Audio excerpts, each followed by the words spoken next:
নমস্কাৰ dear friends, ষ্টাডিলৰ আৰু এটা নতুন ভিডিঅ'লৈ পুনৰবাৰ আপোনালোকক স্বাগতম জনাইছোঁ। আজি এইটো ভিডিঅ'ত আলোচনা কৰিম 2018 বৰ্ষৰ ডিচেম্বৰ মাহত হৈ যোৱা CTETৰ পেপাৰ 1ৰ অসমীয়াৰ পেডাগজিৰ কুৱেশ্যন কেইটা। এই পেপাৰ 1ৰ অসমীয়াৰ লেংগুৱেজ 1 আৰু লেংগুৱেজ 2টাৰে ক্ষেত্ৰত 15টা 30টা পেডাগজিৰ কুৱেশ্যন আলোচনা কৰিম। যিহেতু পেডাগজিৰ কুৱেশ্যন কেইটা একেই হয়, লেংগুৱেজ 1 আৰু 2 বুলি কথা নাই। গতিকে পলম নকৰিবলৈ ভিডিঅ'টো আৰম্ভ কৰোঁ। ভাল লাগিলে ছাবস্ক্ৰাইব কৰিব আৰু শ্বেয়াৰ কৰিবলৈ নাপাহৰিব। 91 নম্বৰ প্ৰশ্নটো চাওঁ। 91 নম্বৰ প্ৰশ্নত আছে, শিকাৰুক যেতিয়া বানান আৰু বিৰাম চিহ্ন উন্নত কৰিবলৈ শিকোৱা হয় তেতিয়া যেতিয়া বানান আৰু বিৰাম চিহ্নবোৰ শিকোৱা হ'ব তেতিয়া কি কৰা হয়? তাৰমানে সিহঁতে যাতে শুদ্ধকৈ উচ্চাৰণ কৰিব পাৰে আৰু বিৰাম চিহ্ন চাই পঢ়িব পাৰে, তাৰমানে সিহঁতৰ কি কৰা হয়? শুদ্ধতা আৰু নিখুঁততা উন্নত কৰা হয়। এইটো CTETৰ আনচাৰ কি মতে এইটোৱে আছে। আৰু উত্তৰকেইটা মই CTETৰ আনচাৰ নিজে কৰি তাৰপিছত CTETৰ আনচাৰ কিৰ লগত মিলাইছোঁ, একেই হৈছে, একে ধৰণৰে হৈছে। দুটা এটা অলপ উল্টা পুল্টা হৈছিল, সেইকাৰণে মই CTETৰ আনচাৰ কিৰ পৰা চাইহে ভিডিঅ'টো বনাইছোঁ। 92 নম্বৰ কুৱেশ্যন, ভাষাৰ শ্ৰেণী এটাত সংগঠনবাদৰ অৰ্থ হৈছে কনষ্ট্ৰাকটিভিজিমৰ অৰ্থ কি? ভাষাৰ শ্ৰেণী এটাত। ইয়াৰ শুদ্ধ অপশ্যনটো হ'ব অপশ্যন 3। আপোনালোকে বাকী অপশ্যন কেইটা চাই যাব, নহ'লে ভিডিঅ'টো বহুত দীঘলীয়া হ'ব। ছাত্ৰ ছাত্ৰীসকলে নিজৰ বোধ গঠন কৰে আৰু বিভিন্ন অভিজ্ঞতাৰ মাজেৰে শব্দৰ জ্ঞান আহৰণ কৰি অভিজ্ঞতাসমূহ ভাষা দক্ষতাৰে প্ৰতিফলিত কৰে। যিহেতু ইয়াতে নিজৰ বোধ গঠন কৰাৰ কথা কৈছে, লগতে নিজৰ অভিজ্ঞতাৰ ব্যৱহাৰৰ কথা কৈছে, গতিকে শুদ্ধ অপশ্যন 3টোৱে হ'ব। 93 নম্বৰ প্ৰশ্নটো চাওঁ। ভাৰতত আঞ্চলিক ভাষাৰ বিকাশৰ ক্ষেত্ৰত তলৰ কোনটো প্ৰত্যাহ্বান হিচাপে ধৰা নহয়? আঞ্চলিক ভাষাৰ বিকাশৰ ক্ষেত্ৰত কোনটো প্ৰত্যাহ্বান বা অসুবিধা বুলি ধৰা নহয়? এই বিষয়ে মানুহৰ অজ্ঞতা, সা সুবিধাৰ অভাৱ, এই ধাৰণাত থকা দ্ব্যৰ্থকতা, অনুবাদৰ জটিলতা। এতিয়া চাওক, ইয়াত শুদ্ধ অপশ্যনটো হ'ব অপশ্যন এ, 1 নম্বৰটোৱে হ'ব শুদ্ধ অপশ্যন। কিয়নো ইয়াতে কি কৈছে 1 নম্বৰত, এই বিষয়ে মানুহৰ অজ্ঞতা। এতিয়া আঞ্চলিক ভাষাৰ বিষয়ে মানুহৰ কি নাথাকিব পাৰে? জ্ঞাত নহ'বও পাৰে, কিন্তু সেইটো নহয় যে সিহঁতে ভাষাটো ক'ব নোৱাৰে। ভাষাটো ক'ব পাৰে, কিন্তু কেনেকৈ আহিল ভাষাটো এইটো নাজানিব পাৰে। মানুহে নজনাটো ডাঙৰ কথা নহয়, সেয়ে এইটোক প্ৰত্যাহ্বান হিচাপে আমি ধৰিব নোৱাৰিম। 94 নম্বৰ কুৱেশ্যন, ভাষা আহৰণ হৈছে ইয়াৰ শুদ্ধ অপশ্যনটো হ'ব কিছুমানে, শুদ্ধ অপশ্যনটো 3 নম্বৰ হ'ব, কিন্তু কিছুমানে ইয়াৰ শুদ্ধ অপশ্যনটো 2 বুলি ভাবিব। কিয়নো শিশুৱে নিজৰ মাতৃভাষা শিকিব পৰা পৰিৱেশক উদগনি যোগোৱা কৌশল বুলি কৈছে। গতিকে প্ৰশ্নৰ লগত এইটো আনচাৰ মিলা নাই। ইয়াৰ শুদ্ধ অপশ্যনটো হ'ব 4 নম্বৰ। মানৱ মস্তিষ্কৰ প্ৰকৃতিগত ক্ষমতাৰ কাৰণে ভাষা শিকাৰ এক প্ৰক্ৰিয়া। ভাষা শিকন আৰু ভাষা আহৰণ দুটা বেলেগ বস্তু। ভাষা আহৰণ হৈছে শিশুৱে নিজে নিজে যেতিয়া ভাষা শিকিবলৈ ধৰে, সেইটোক কয় ভাষা আহৰণ। যেনে আমি সৰু অৱস্থাৰ পৰা নিজৰ মাতৃভাষাটো যেনেকৈ শিকিছোঁ। আৰু ভাষা শিকন হ'ল আনুষ্ঠানিকভাৱে যিটো দ্বিতীয় ভাষা, যেনে আমি ইংৰাজীটো শিকোঁ, এইটো হ'ব আনুষ্ঠানিকভাৱে যিটো শিকোঁ আমি, সেইটো হ'ব ভাষা শিকন। গতিকে নন চমস্কিয়ে কৈছিলে যে এটা টাৰ্ম দিছিলে লেংগুৱেজ একুইজিশ্যন ডিভাইচ, আৰু নন চমস্কিৰ মতে অপশ্যনটো 4 হ'ব লাগে, আৰু এনেও প্ৰকৃতগতভাৱেও অপশ্যনটো 4 হ'ব। লেংগুৱেজ একুইজিশ্যন ডিভাইচ মানে শিশুসকলে কি কৰে, জন্মৰ পৰাই ভাষা আহৰণৰ এক ক্ষমতা লাভ কৰি পৃথিৱীলৈ আহে বুলি নন চমস্কিয়ে কৈছিলে। 95 নম্বৰ প্ৰশ্ন, ভাষাৰ এক শিক্ষক এজনে লিখন দক্ষতা কেনেদৰে শিকাব পাৰে? ভাষাৰ শিক্ষক এজনে লিখন দক্ষতা কেনেদৰে শিকাব পাৰে? ইয়াৰ শুদ্ধ অপশ্যনটো হ'ব অপশ্যন 3, মগজুৰ চিন্তাৰ খোৰাক যোগোৱা ধাৰণাৰে আৰু শিকাৰুক সিহঁতৰ নিজৰ ভাষাত লিখিবলৈ দিয়ে। যিহেতু শিশুসকলে নিজৰ মগজুৰ চিন্তাৰ দ্বাৰা ধাৰণা গঠন কৰি লিখিব, গতিকে সেইটোৱে হ'ব সিহঁতৰ লিখন দক্ষতা বৃদ্ধিৰ উপায়। 96 নম্বৰ প্ৰশ্ন, ভাষা এটা সলসলীয়াকৈ ক'ব পৰা ক্ষমতা বৃদ্ধি কৰিব পৰা যায়। ইয়াৰ শুদ্ধ অপশ্যনটো হ'ব অপশ্যন 4, কথোপকথনৰ দ্বাৰা যোগাযোগৰ সুযোগ সৃষ্টি কৰি। ইয়াতে দুটা কথা কৈছে, কথোপকথনৰ কথাও কৈছে, লগতে যোগাযোগৰ সুযোগৰ কথাও কৈছে। গতিকে শুদ্ধ অপশ্যনটো হ'ব অপশ্যন 4, এইটো হ'ব কাৰেক্ট অপশ্যন। 97 নম্বৰ কুৱেশ্যনটো চাওঁ। 97 নম্বৰ কুৱেশ্যনত আছে এটা ভাষা শিকোৱাৰ ফলপ্ৰসূ পাঠ এটা আৰম্ভণি হয়। ভাষা শিকোৱাৰ কথা কৈছে, ইয়াত ভাষা আহৰণৰ কথা কোৱা নাই। ভাষা শিকোৱাৰ ফলপ্ৰসূ পাঠ কেতিয়া আৰম্ভ হ'ব? ইয়াৰ শুদ্ধ অপশ্যনটো হ'ব অপশ্যন 2। সাৰাংশ কথনৰ পুনৰাবৃত্তি আৰু ছাত্ৰ ছাত্ৰীক কাৰ্য দি অনুপ্ৰেৰণিত কৰি। ইয়াতে তিনিটা বস্তু কৈছে, সাৰাংশ পাঠটোৰ সাৰাংশ পুনৰাবৃত্তি কৰিব, ছাত্ৰ ছাত্ৰীসকলক কাৰ্য দিব আৰু অনুপ্ৰেৰিত কৰিব। গতিকে তিনিটা বস্তু ইয়াতে একত্ৰিত হৈ আছে, গতিকে অতি এপ্ৰপ্ৰিয়েট অপশ্যনটো হ'ব অপশ্যন 2। 98 নম্বৰ প্ৰশ্ন, নিদানমূলক তথা উপচাৰাত্মক শিক্ষণ হৈছে। নিদানমূলক বা ৰিমেডিয়েল টিচিংবোৰ কি হয়? যে আগতে শিশুসকলৰ ক'ত ক'ত কমি আছে, কি ভুল হৈছে সেইবোৰ বিচাৰি উলিয়াই সেইমতে নিৰ্দেশ দিয়ে। গতিকে শুদ্ধ অপশ্যনটো হ'ব অপশ্যন 2। অপশ্যন 2টো হ'ব শুদ্ধ, এক নিৰ্দেশমূলক কাৰ্য। 99 নম্বৰ প্ৰশ্ন, ভাষা দক্ষতা কেনেদৰে শিকোৱা উচিত? ভাষা দক্ষতা কেনেদৰে শিকোৱা উচিত? একত্ৰিত ধৰণে। এইটো হ'ব শুদ্ধ অপশ্যন। এইটো সহজ প্ৰশ্নই আছিলে। 100 নম্বৰ কুৱেশ্যন, ভাষা শিকাৰ প্ৰক্ৰিয়াত ছাত্ৰ ছাত্ৰীয়ে উচ্চাৰণ কৰোঁতে আত্মবিশ্বাসৰ অভাৱ দেখা গৈছে। ভাষা শিকাৰ প্ৰক্ৰিয়াত ছাত্ৰ ছাত্ৰীয়ে উচ্চাৰণ কৰোঁতে আত্মবিশ্বাসৰ অভাৱ দেখা গৈছে, উচ্চাৰণ কৰিব পৰা নাই ভালদৰে। এই অৱস্থাটো কেনেকৈ অতিক্ৰম কৰিব পৰা যাব? ইয়াৰ শুদ্ধ অপশ্যনটো হ'ব অপশ্যন এ, শ্ৰেণীকোঠাত ডাঙৰকৈ শব্দ কৰি পঢ়ি। শিক্ষকজনে যেতিয়া ডাঙৰকৈ শব্দ কৰি পঢ়িব, তেতিয়া শিশুসকলে ভালদৰে উচ্চাৰণবোৰ শুনিব পাৰিব আৰু তাৰপিছতে সিহঁতে কি কৰিব পাৰিব? ভালদৰে উচ্চাৰণ কৰিব পাৰিব। কিন্তু কিছুমানে কি দিব? ইয়াৰ অপশ্যনটো 2 নম্বৰটো দিব। কিয়নো ইয়াতে দিছে নাট্য কাৰ্যৰ মাজেৰে এনে কাৰ্য দিব লাগে য'ত শিশুৱে ইটো সিটোৰ লগত কথা পাতিলে সিহঁতৰ ভাষা বিকাশ হ'ব, কিন্তু কি নহয়? উচ্চাৰণৰ ক্ষেত্ৰত কি নহয়? বিকাশ নহয়। সেইকাৰণে ভাষা আহৰণৰ ক্ষেত্ৰত বুলি ক'লে অপশ্যন 2টো শুদ্ধ হ'ব, বা ভাষা বিকাশৰ উত্তম উপায় বুলি ক'লেও শুদ্ধ হ'ব। কিন্তু ইয়াতে উচ্চাৰণৰ কথা যিহেতু কৈছে, গতিকে অপশ্যন 1টোৱে হ'ব এপ্ৰপ্ৰিয়েট। 101 নম্বৰ প্ৰশ্ন, প্ৰশ্ন কাকত এখন প্ৰস্তুত কৰাৰ পাছত শিক্ষকজনে পৰীক্ষণ উদ্দেশ্যত চকু ফুৰাইছে। প্ৰশ্ন কাকতখনৰ মূলতঃ কোনটো দিশত শিক্ষকজনে গুৰুত্ব দিছে? ইয়াৰ শুদ্ধ অপশ্যনটো অপশ্যন 4। এইটো ইংৰাজীটো আহে বৈধতা, ভেলিডিটি। কুৱেশ্যনৰ ভেলিডিটি মানে চব কুৱেশ্যনটো চেক কৰিব, কুৱেশ্যনৰ ফৰ্মুলা মতে মানে টাইপ মতে হৈছে নে নাই সেইটোও চাব, আৰু তাৰপিছত চিলেবাছ কভাৰ কৰিছে নে নাই, তাৰপিছত যিখিনি পঢ়াইছে সেইখিনিৰ ভিতৰত আছে নে নাই, সেইটোকে কোৱা হয় বৈধতা। 102 নম্বৰ প্ৰশ্ন, তলৰ কোনটো পঠনৰ অসুবিধাৰ লক্ষণ নহয়? ইয়াৰ শুদ্ধ অপশ্যনটো হ'ব অপশ্যন 2, বানানৰ সামঞ্জস্যত অসুবিধা। পঠনৰ অসুবিধাৰ লক্ষণ নহয়। বানানটো কি কৰিব পাৰিব? সামঞ্জস্যত অসুবিধা হ'লে এইটো কাৰেক্ট কৰি ল'ব পাৰিব, সেইকাৰণে এইটো অসুবিধাৰ লক্ষণ নহয়। 103 নম্বৰ প্ৰশ্ন, ভাষাৰ প্ৰকৃতি সন্দৰ্ভত তলৰ কোনটো উক্তি শুদ্ধ নহয়? ইয়াৰ শুদ্ধ অপশ্যনটো হ'ব অপশ্যন 3, ভাষাই সৰলৰ পৰা জটিললৈ গতি কৰে। এইটো কোনো ভাষাৰ কোনো উদ্দেশ্যৰ ভিতৰত বা বৈশিষ্ট্যৰ ভিতৰত নপৰে, গতিকে শুদ্ধ অপশ্যনটো হ'ব অপশ্যন 3।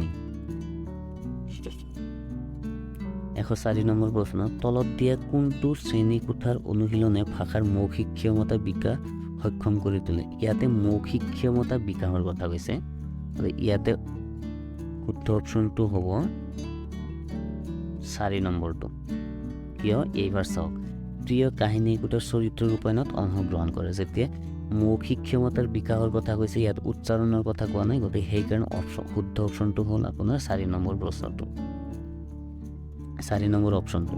কাৰণ চৰিত্ৰ এটা ৰূপায়ণ কৰিব দিলে কি কৰিব? সিহঁতৰ নিজে যিখিনি কথা ক'ব লাগে, কথোপকথন কৰিব লাগে, সেইখিনি ক'ব, আৰু তেতিয়াহে মৌখিকভাৱে সিহঁতৰ ভাষাটো বিকাশ হ'ব। 105 নম্বৰ প্ৰশ্ন, দ্ৰুত পঠনৰ উদ্দেশ্য হৈছে ৰেপিড ৰিডিঙৰ অবজেক্টিভ অফ ৰেপিড ৰিডিঙৰ মানে কি?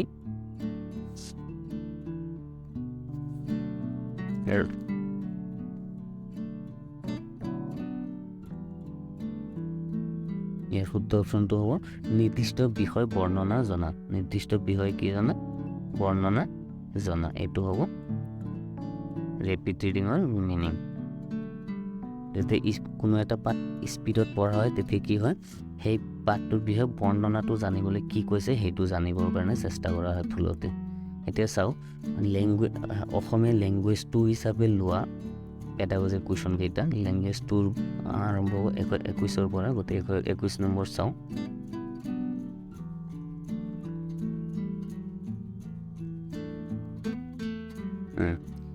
প্ৰাথমিক বিদ্যালয়ৰ ছাত্ৰ ছাত্ৰীৰ শ্ৰৱণ আৰু কথন দক্ষতা বৃদ্ধিৰ কাৰণে তলত উল্লেখ কৰা কোনটো কৌশল আটাইতকৈ উপযোগী? ইয়াতে চাওক, শ্ৰৱণ আৰু কথনৰ কথা কৈছে। শ্ৰৱণ আৰু কথন, শুনিব আৰু কথা পাতিব, কথন। ইয়াৰ শুদ্ধ অপশ্যনটো হ'ব অপশ্যন 4, অভিনয় তথা চৰিত্ৰায়নত আৰু কথোপকথন।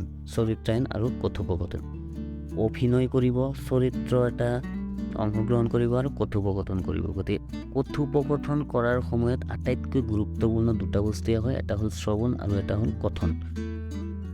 সন্মুখৰজনে কি কৈছে সেইটো আমি ভালদৰে শুনি তাৰপিছতে আমি ৰেছপন্স দিব লাগিব। গতিকে শুদ্ধ অপশ্যনটো হ'ব অপশ্যন 4। 122 নম্বৰ প্ৰশ্ন, ভাষাত নিদানমূলক বা উপচাৰাত্মক শিক্ষণ ৰিমিডিয়েল টিচিঙৰ উদ্দেশ্য হৈছে। ৰিমিডিয়েল টিচিঙৰ উদ্দেশ্য কি? ভুলবোৰ ক'ত ক'ত ভুল কৰিছে শিশুৱে সেই ভুলবোৰ বিচাৰিবলৈ শুধৰাই দিয়া। ইয়াৰ শুদ্ধ অপশ্যনটো হ'ব অপশ্যন 1, ছাত্ৰ ছাত্ৰীৰ আৰম্ভণি পৰ্যায়ৰ ভুলবোৰ শুধৰোৱা। আৰম্ভণি পৰ্যায়ত যিবোৰ ভুল কৰিব সেইবোৰ শুধৰোৱাৰ কাৰণে ৰিমিডিয়েল টিচিং দিয়া হয়। ওপৰৰ আটাইকেইটা বুলি নহয়,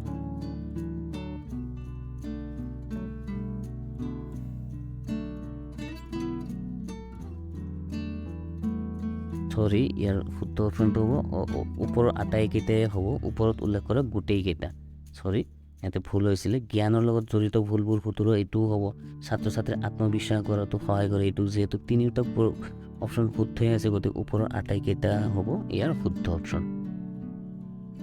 123 নম্বৰ প্ৰশ্ন, ভাষাৰ সাধাৰণ জ্ঞান তথা বোধ বিচাৰ মূল্যায়ন কৰিবৰ কাৰণে কেনেধৰণৰ প্ৰশ্ন আটাইতকৈ উপযুক্ত? ভাষাৰ সাধাৰণ জ্ঞানৰ কথা কৈছে তথা বোধ বিচাৰ মূল্যায়ন কৰিবৰ কাৰণে, যিহেতু সাধাৰণ জ্ঞানৰ কথা কৈছে, গতিকে অতি চমু প্ৰশ্ন উত্তৰ দিলে কি হ'ব, সাধাৰণ জ্ঞানটো আমি মূল্যায়ন কৰিব পাৰিম। 124 নম্বৰ প্ৰশ্নটো চাওঁ, ভাষা শিকাৰ সহজাত প্ৰবৃত্তি শিশুবোৰে জন্মতে লৈ আহে। এই উক্তিটো কোনজন ভাষাবিদৰ? এইটো মই অলপ আগতে ক'লোঁ লেংগুৱেজ 1 শিকাওঁতে, যে নম চমস্কিয়ে কি কৈছিলে, শিশুৱে জন্মৰ পৰাই কি কৰে, লেংগুৱেজ একুইজিশ্যন পাৱাৰটো কি কৰে, ক্ষমতাটো কি কৰে, লাভ কৰে। গতিকে শুদ্ধ অপশ্যনটো হ'ল নম চমস্কি, অপশ্যন 2। 125 নম্বৰ প্ৰশ্নটো চাওঁ। 125 নম্বৰত আছে, তোমাৰ অঞ্চললৈ এজনী ছোৱালী হিন্দী ভাষা বলয়ৰ আহি তোমাৰ ভাষাটো ব্যৱহাৰ কৰোঁতে ভুল কৰিছে। এই ক্ষেত্ৰত এগৰাকী ভাষাৰ শিক্ষক হিচাপে তলত দিয়া কোনটো উক্তিক তুমি শুদ্ধ বুলি বিবেচনা কৰিবা? এজন হিন্দী কোৱা ছোৱালী তোমাৰ অঞ্চললৈ আহিছে আৰু সেই অঞ্চলৰ ভাষাটো কওঁতে কি হৈছে, অসুবিধা হৈছে। এজন ভাষাৰ শিক্ষক হিচাপে আমি কি কৰা উচিত? তাইক ভাষাটো ব্যৱহাৰ কৰাৰ আৰু বেছি সুযোগ দিয়াৰ উচিত। যেতিয়া যিমানে আমাৰ অঞ্চলৰ ভাষাটো ক'বলৈ সুযোগ দিয়া হ'ব, সিমানে তাৰ কি হ'ব, ভাষাটো শুদ্ধতা বিকাশ হ'ব। 126 নম্বৰ প্ৰশ্ন, তলতে উদ্দেশ্যবোৰৰ কোনটোৰ কাৰণে ভাষা শিকাৰ আৱশ্যকতা নাই? ইয়াৰ শুদ্ধ অপশ্যনটো হ'ব অপশ্যন 2, ভাষাৰ বোধ আয়ত্ত কৰিবলৈ কি নাই, আমাৰ ভাষা শিকাৰ আৱশ্যকতা নাই।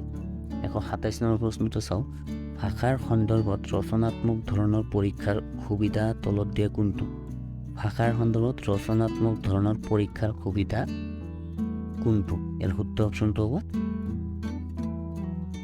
অপশ্যন 1, ই শিশু এটাৰ চিন্তাক শৃংখলাবদ্ধ কৰি লিখিত ভাষা প্ৰকাশ কৰাৰ ক্ষমতাত মূল্যায়নত সহায় কৰে। এইটোৱে হ'ব, কাৰণ শিশুসকলে কি কৰিছে, চিন্তাটোক শৃংখলাবদ্ধভাৱে কি কৰিব পাৰিছে, লিখিব পাৰিছে। সেইকাৰণে শুদ্ধ অপশ্যনটো হ'ব অপশ্যন 1। 128 নম্বৰ প্ৰশ্ন, বিশেষভাৱে সক্ষম তথা দিব্যাংগ শিশুৰ লিখন দক্ষতা অনুশীলনত প্ৰয়োজন নাই। ইয়াৰ শুদ্ধ অপশ্যনটো হ'ব অপশ্যন 3, শুদ্ধ শব্দ সম্ভাৰৰ ব্যৱহাৰ। এতিয়া যিহেতু বিশেষভাৱে সক্ষম বা দিব্যাংগ, গতিকে শুদ্ধ শব্দ সম্ভাৰেৰে ব্যৱহাৰ কৰিব লাগিব তেনেকুৱা কথা নহয়, প্ৰয়োজন নাই। 129 নম্বৰ প্ৰশ্ন ভাষাৰ নিৰন্তৰ আৰু সৰ্বাত্মক মূল্যায়নৰ কাৰণে তলত উল্লেখ কৰা কোনটো গুৰুত্ব দিয়া উচিত ভাষাৰ নিৰন্তৰ আৰু সৰ্বাত্মক মূল্যায়নৰ কাৰণে ইয়াৰ শুদ্ধ অপশ্যনটো হ'ব বিভিন্ন প্ৰসংগত ভাষাটো ব্যৱহাৰ কৰিব পৰা ক্ষমতা অপশ্যন 4টো হ'ব ইয়াৰ শুদ্ধ অপশ্যন 127 নম্বৰ প্ৰশ্নটো চাওক ভাষা সন্দৰ্ভত ৰচনা 130 নম্বৰ প্ৰশ্ন বহুভাষিকতা হৈছে বহুভাষিকতা মানে কি মাল্টিলেংগুৱেলিজিম আৰু মাল্টিলেংগুৱেলিজিমৰ কাৰণে কি হ'ব মাল্টিলেংগুৱেলিজিমক এটা উৎস হিচাপে সোর্স হিচাপে ল'ব লাগে গতিকে শুদ্ধ অপশ্যনটো হ'ব অপশ্যন 3 ভাষা শিকনৰ কাৰণে এক গুৰুত্বপূৰ্ণ উৎস 131 নম্বৰ প্ৰশ্ন ভাষাৰ প্ৰাথমিক ৰূপ হৈছে ভাষাৰ প্ৰাথমিক ৰূপ ইয়াৰ শুদ্ধ অপশ্যনটো হ'ব ৰূপৰ কথা যেহেতু হৈছে গতিকে সংকেত ভাষা সংকেতৰ দ্বাৰা আমি ভাষা প্ৰদৰ্শন কৰিলে তাকে কোৱা হয় ভাষাৰ প্ৰাথমিক ৰূপ সংকেত ভাষা 132 নম্বৰ প্ৰশ্ন প্ৰাথমিক পৰ্যায়ত সাধু আৰু পদ্যৰ ক্ষেত্ৰত কোনটো দিশ আটাইতকৈ গুৰুত্বপূৰ্ণ বুলি তুমি বিবেচনা কৰিবা ইয়াৰ শুদ্ধ অপশ্যনটো হ'ব অপশ্যন 2 সাধু আৰু পদ্যবোৰ শব্দ সম্ভাৰত সমৃদ্ধ হোৱা উচিত শব্দ সম্ভাৰত যেতিয়া সমৃদ্ধ হ'ব তেতিয়া সিহঁতৰ কি হ'ব শিশুসকলৰ শব্দ সম্ভাৰটো কি হ'ব বাঢ়িব প্ৰাথমিক পৰ্যায়ত যেহেতু নীতি শিক্ষা থাকিবই গতিকে বাকী অপশ্যনটো হ'ল এইটো 133 নম্বৰ প্ৰশ্ন ভাষাৰ ব্যাকৰণ শিক্ষাই তলত কোনটো উন্নত কৰাত সহায় কৰে আমি জানো যে ব্যাকৰণ পঢ়িলে আমাৰ কি হয় শুদ্ধতা বাঢ়ে আমি প্ৰিপজিশ্যন তাৰপিছত নাউন এইবোৰ ভালকৈ পঢ়ি শুনি বা গ্ৰামাৰ ৰুলছবিলাকৰ জৰিয়তে আমি কি কৰিব পাৰি বাক্য এটা শুদ্ধকৈ লিখিব বা ক'বলৈ চেষ্টা কৰোঁ সেয়ে শুদ্ধতা বাঢ়িব ইয়াৰ শুদ্ধ অপশ্যনটো হ'ব অপশ্যন 1 শুদ্ধতা 134 নম্বৰ প্ৰশ্নটো চাওঁ তলতে কোনটো লিখন প্ৰথাৰ অন্তৰ্ভুক্ত কোনটো হ'ব কাহিনীৰ ধাৰণা এইটো নহয় কল্পনাও নহয় সেইকেইটা লিখাৰ ক্ষেত্ৰত নাহে লিখন প্ৰথাৰ অন্তৰ্ভুক্ত বুলি কৈছে গতিকে বিৰাম চিহ্ন আমি লিখোঁতে কি ব্যৱহাৰ কৰোঁ বিৰাম চিহ্ন ব্যৱহাৰ কৰোঁ